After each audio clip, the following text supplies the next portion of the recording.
Salam sehat Bapak Ibu, adik-adik mahasiswa dimanapun berada. Jumpa lagi dengan saya Firka Widanti dalam pembacaan buku ajar pada mata kuliah teori administrasi lanjutan untuk tahun ajaran 2022-2023 program studi Magister Administrasi Publik program Pasca Sarjana Universitas Ngurah Rai.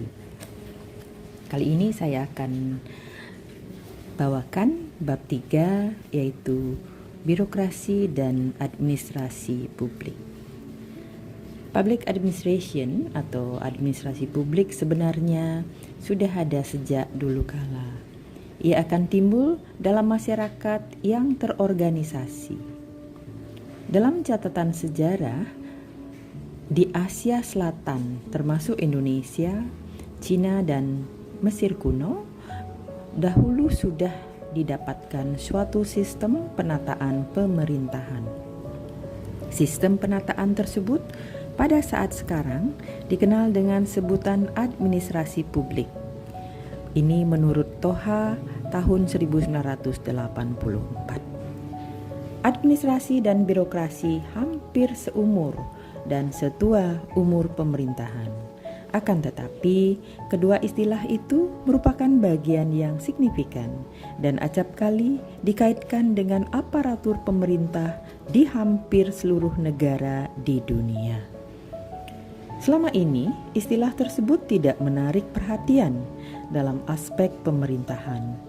Barangkali karena informasi mengenai aspek pemerintahan di bidang administrasi dan aparatur pemerintahan ini tidak semenarik aspek lainnya.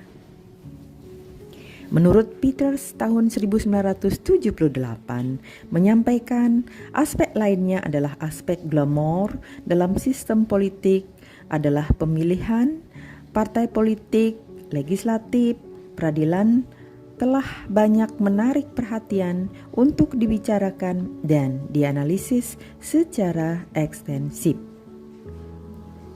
Bagian-bagian pemerintah ini banyak menyediakan data dan informasi yang siap dipakai oleh para peneliti dan analis.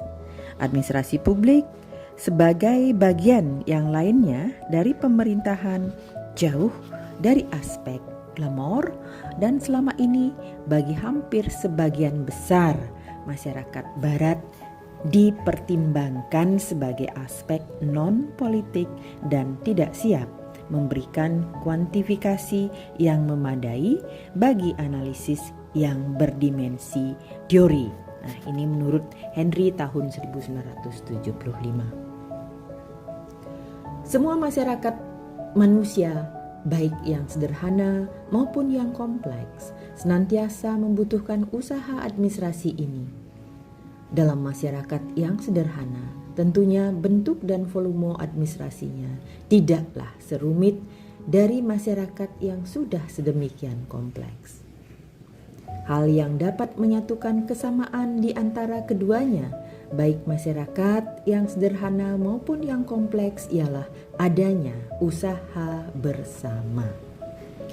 Usaha ini tidak mungkin dikerjakan sendiri karena tidak memberikan jaminan dan keyakinan akan memperoleh sesuatu yang diinginkan bersama. Disinilah administrasi dalam masyarakat itu timbul.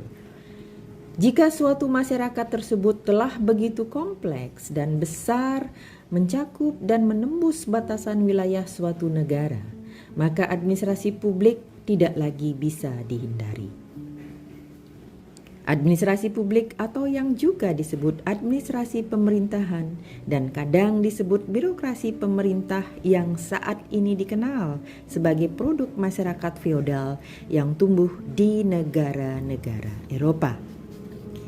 Negara-negara di daratan Eropa semuanya dikuasai kaum feodal, bangsawan dan kaum ningrat kerajaan yang berusaha untuk mengokohkan sistem pemerintahannya.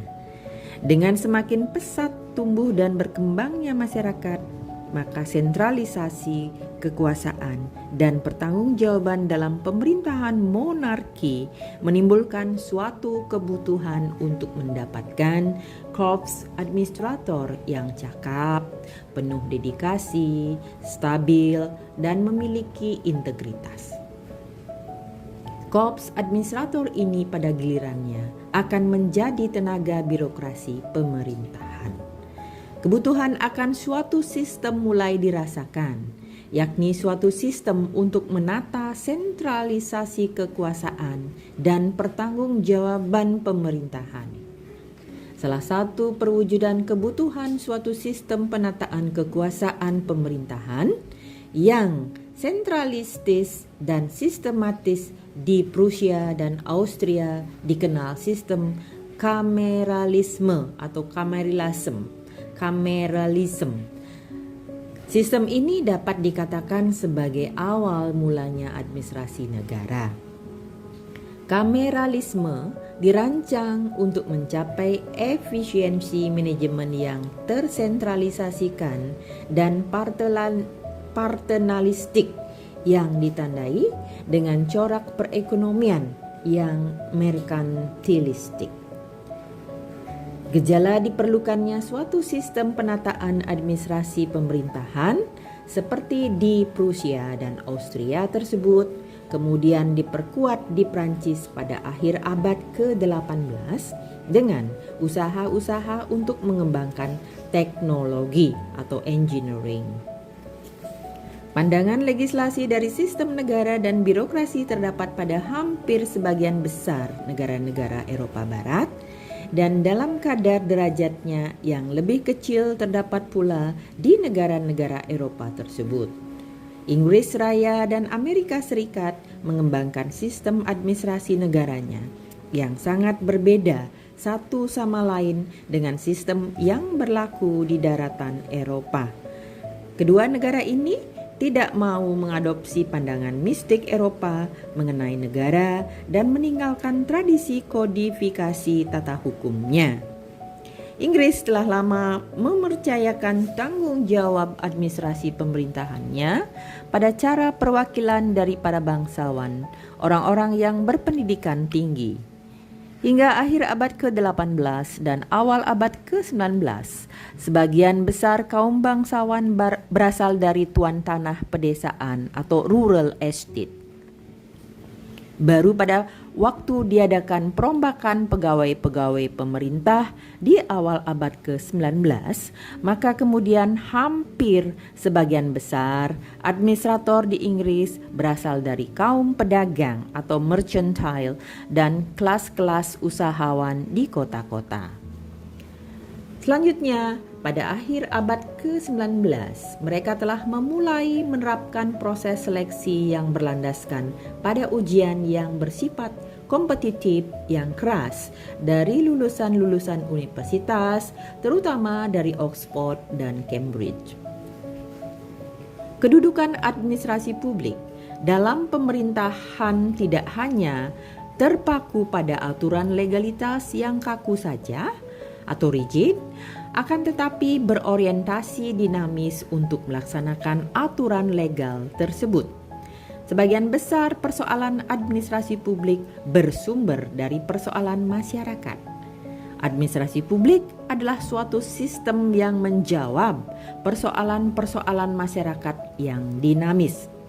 Oleh karena itu, Gerald Caden tahun 1982 menegaskan bahwa disiplin administrasi publik ini pada hakikatnya merupakan suatu disiplin yang menanggapi masalah-masalah pelaksanaan persoalan masyarakat atau public affairs dan manajemen dari usaha-usaha masyarakat atau public business, dan perkembangan masyarakat membawa tuntutan-tuntutan masyarakat pun semakin meningkat. Tuntutan-tuntutan ini membutuhkan jawaban. Jika jawabannya tidak sepadan dengan tuntutannya, maka akan membawa ketidakpuasan masyarakat. Administrasi publik haruslah mampu menjawab tuntutan masyarakat yang senantiasa berkembang tersebut, Apabila tidak, maka administrasi publik itu ibarat lukisan tanpa merefleksi kenyataan. Bab 3 yang pertama, administrasi publik bukan sekadar sketsa. Kita sadar dan tahu persis tentang hal seperti ini. Akan tetapi seperti biasanya, manakala kita menghadapi kesulitan yang tersembunyi, seringkali kita mencari strategi baru untuk keluar dari masalah itu dengan mengajukan kemungkinan adanya reorganisasi, restrukturisasi, reshuffle, re-engineering, dan yang sejenis. Dan ketika melakukan reorganisasi, maka kita berhenti pada upaya melakukan penataan organisasi dalam wujud kotak-kotak dalam bagian struktur organisasi.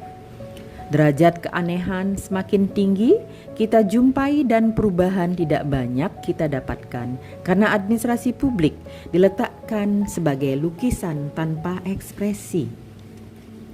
Administrasi publik selama ini selalu diasumsikan sebagai upaya melukis suatu benda, bukan menaruh perhatian terhadap bagaimana realita benda tersebut. Sehingga karenanya administrasi publik dianggap kurang memberikan kontribusi terhadap setiap reformasi di bidang pemerintahan. Reformasi dan perubahan yang ditawarkan oleh ilmu administrasi publik seringkali berhenti pada lukisan kotak-kotak saja yang acap kali berupa serangkaian konsep, restrukturisasi, reorganisasi, re-engineering, ini menurut Champi tahun 1995. Upaya seperti ini senantiasa hanya menekankan pada perbaikan struktur fisik dari suatu sistem tanpa melihat berapa jauh kaitan struktur fisik tersebut dengan pemangku kepentingan atau stakeholder yang mampu melahirkan pranata logis. Ini menurut Lukas tahun 1996. Di Indonesia, ilmu administrasi publik merupakan kumpulan sketsa yang dipergunakan untuk membenarkan kebijakan penguasa dan yang jauh dari harapan masyarakat atau rakyat. Kumpulan sketsa itu tidak berkehendak dilaksanakan dalam realita. Penyimpangan-penyimpangan yang terjadi dalam masa pemerintahan yang lalu karena didukung oleh sistem administrasi yang berbentuk sketsa tersebut. Administrasi pemerintahan sengaja dibuat tidak baik dan kacau agar penyimpangan itu bisa berjalan dan tidak bisa diketahui dan dikontrol oleh rakyat. Administrasi publik sangat perhatian terhadap terwujudnya tata kepemerintahan yang baik dan amanah. Tata kepemerintahan yang baik atau good government itu diwujudkan dengan lahirnya tatanan pemerintahan yang demokratis dan diselenggarakan secara baik, bersih, transparan, dan berwibawa. Tata kepemerintahan yang demokratis menekankan bahwa lokus dan fokus kekuasaan itu tidak hanya berada di pemerintahan, melainkan beralih terpusat pada tangan rakyat. Penyelenggaraan tata kepemerintahan yang baik terletak seberapa jauh konstelasi antara tiga komponen rakyat, pemerintah, dan penguasa berjalan secara kohesif, selaras, kongruen, dan sebanding. Berubahnya sistem keseimbangan antara tiga komponen tersebut bisa melahirkan segala macam penyimpangan, termasuk korupsi, kolusi, dan nepotisme atau KKN, berikut tidak ditegakkannya hukum secara konsekuen. 2. Pemerintahan yang demokratis. Salah satu wujud tata pemerintahan yang baik atau good governance itu terdapatnya citra pemerintahan yang demokratis.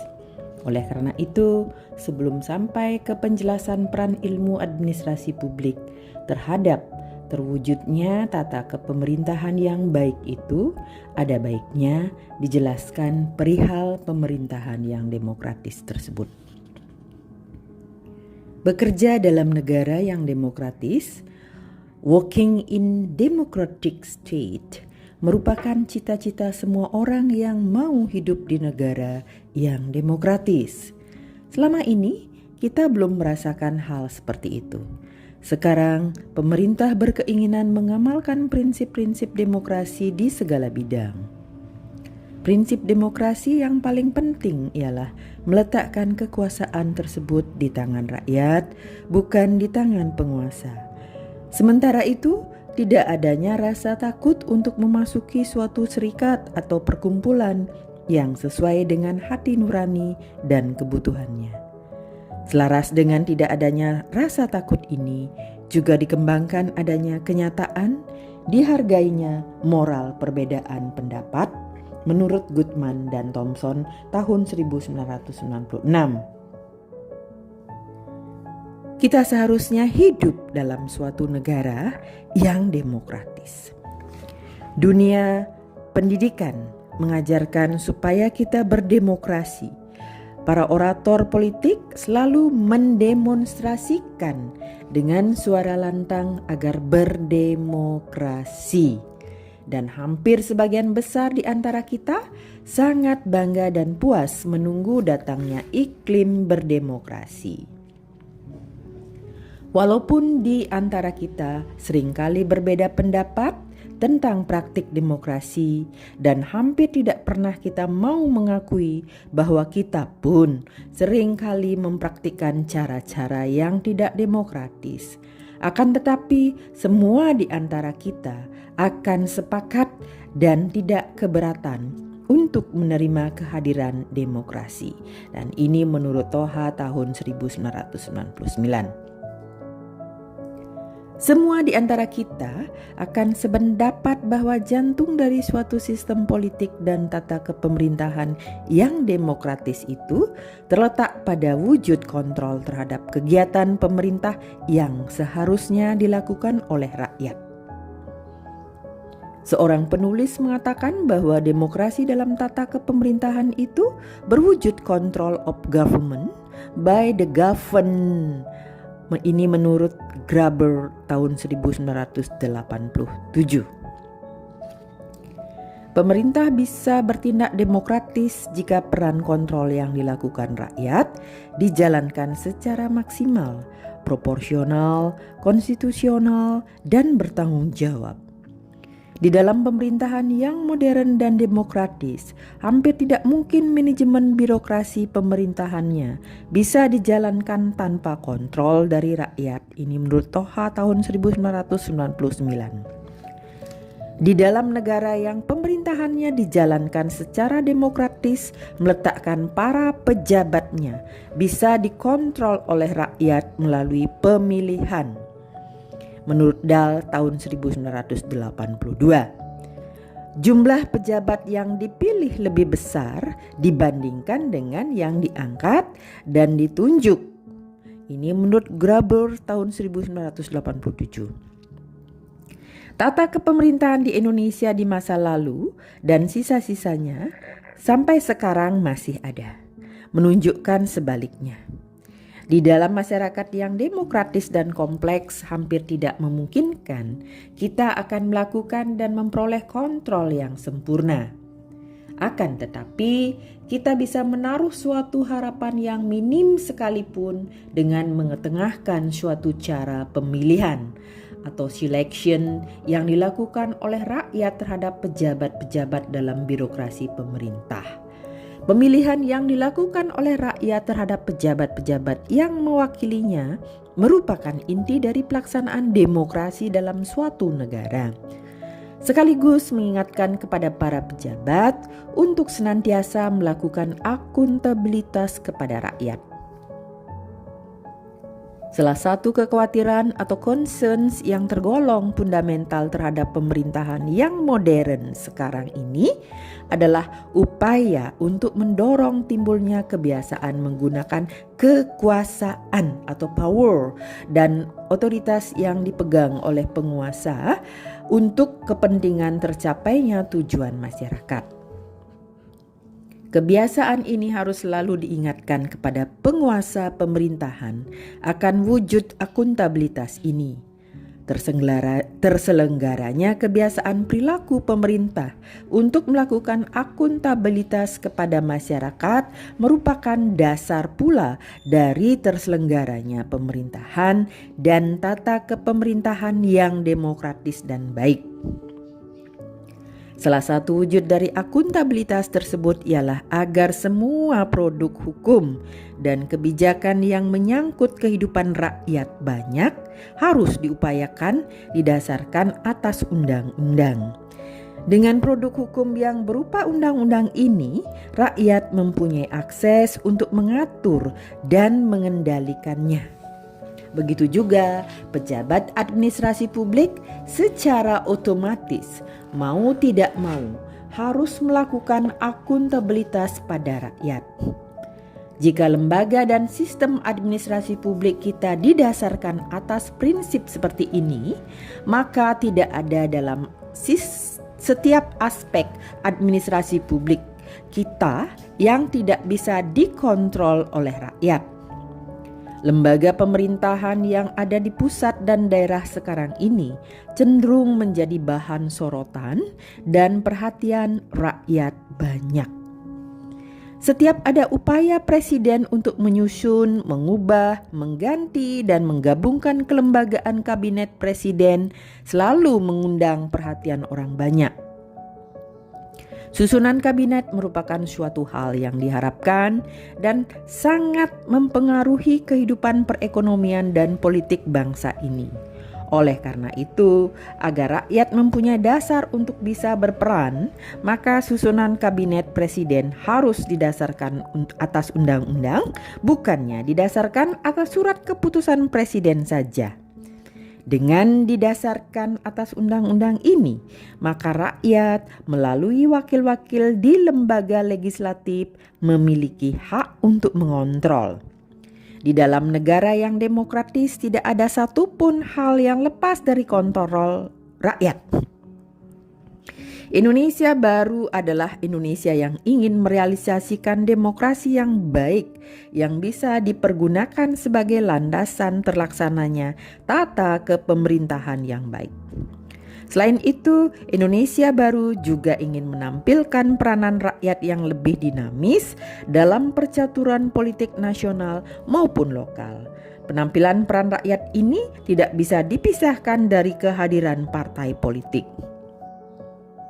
Adapun partai politik melalui pemilihan umum membentuk lembaga perwakilan yang bisa dipergunakan untuk mengawasi pelaksanaan pemerintahan di bawah kepemimpinan presiden. Dengan demikian, jelas pula bahwa susunan lembaga pemerintahan atau executive branch tidak bisa dibiarkan tanpa pengawasan dari rakyat yang berada di lembaga perwakilan rakyat atau legislative branch. Pemerintahan yang demokratis merupakan landasan terciptanya tata kepemerintahan yang baik atau good governance. Pemerintahan yang demokratis menjalankan tata kepemerintahannya secara terbuka terhadap kritik dan kontrol dari rakyatnya. Moral disagreement dijunjung tinggi tanpa dilandasi rasa dendam dan dilaksanakan secara terbuka. Demikian pula sebaliknya, rakyat terbuka dan terbiasa menerima perbedaan dan memberikan kritik. Keterbukaan berarti minat dan tindakan dari pemerintah untuk saling kontrol dan bertanggung jawab. Transparansi ini tidak hanya diperlukan bagi pemerintah saja, akan tetapi juga bagi masyarakat sendiri. Transparansi di antara masyarakat merupakan adanya sarana akses yang sama bagi seluruh masyarakat untuk melakukan kontrol terhadap pemerintah. Dalam hal ini, ada perlakuan yang adil bagi semua golongan, kelompok, dan partai politik yang ada dalam masyarakat. Proses menciptakan tata pemerintahan yang demokratis tersebut adalah tidak mungkin bisa tercapai tanpa peran ilmu administrasi negara dan ilmu politik. Karena kedua ilmu ini memberikan ruang gerak yang besar terhadap elemen-elemen yang tumbuh dalam pemerintahan yang demokratis.